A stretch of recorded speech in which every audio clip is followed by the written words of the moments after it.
And this week in Montreal Green, it's the Alfaromeo Tonale plug-in hybrid.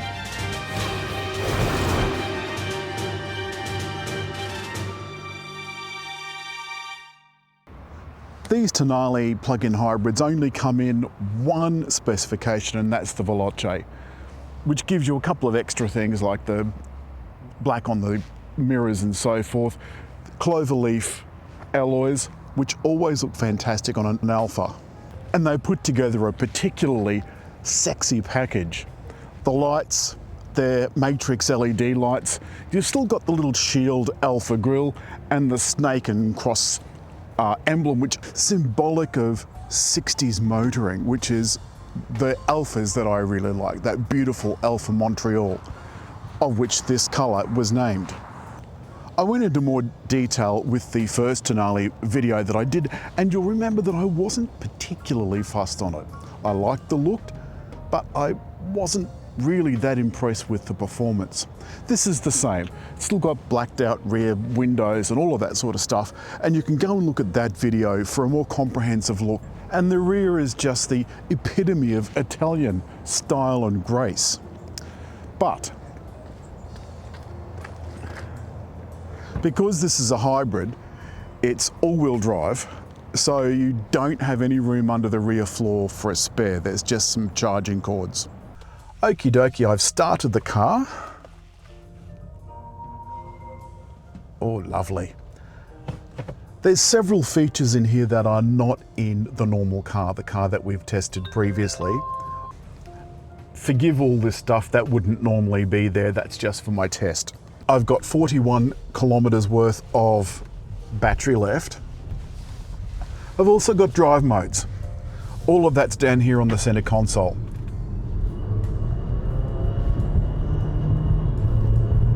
Now, without the battery saver on, this is running off the battery that I've saved. But as soon as I press E-save, it will preserve whatever battery I've got for perhaps a low zone, a low emissions zone. Handling, gosh. I'm gonna slip it up into, okay, I've put it in sport mode, dynamic. Steering hasn't changed much. And it's also turned off E-save because you can't have E-save and dynamic mode going at the same time. Fair enough. In the corners, this is just absolutely delightful, absolutely beautiful. I'm just going to slip it back into, now I can adjust the dampers to normal, which frankly it doesn't really make all that much difference. Normal is still pretty firm. But I slip it back into, that's lovely. That's really lovely. It's very quiet. The Alfa has a 132 kilowatt petrol 3-cylinder engine, turbo of course, and a 90 kilowatt engine. The 90 kilowatt motor, the electric motor is on the back axle, and the petrol engine drives the front wheels for a total output of 206. So you can't just add them together and come up with a total figure, and that's because it shunts power as needed. So it keeps a little bit in reserve, somehow or other. I suppose that's what all the technical gubbins underneath is doing. Live lane, go, go, go, go, go. 6.2 seconds to 100, which is, I think, smashing for a little hybrid. And what was hot hatch territory. Now that we're almost at 100, okay, I've got the smart cruise control on and the smart driving. Just going to bring that up to, it'll bring itself up to 110 when it's ready. At the moment we're following a Model Y. Why are we following a Model Y? I don't know why. You can hear on the highway there is a little bit of road noise from the tyres, but not too much. Certainly not unpleasant. You can see here that I've got the road graphic up, which allows me to see what the car's doing. It's seen the car in front, so it's got a little car. It's quite clever. I've got blind spot monitoring, of course, and if it does see someone in your blind spot, it won't let you change lanes. It'd be remiss of me not to mention the sound system, which is Harman Kardon, owned by the Harman Group, which is in turn owned by Samsung. It's not by any means top drawer, but it is very, very good. The Uconnect system is pretty easy to work. Fixed symbols down the left-hand side. The one thing I can't understand is the heated and cooled seats. You operate by touching the top button with the seat symbol. The sync and the heated steering wheel are on the passenger side button. So because this is a left-hand drive car in its native country, why wouldn't they just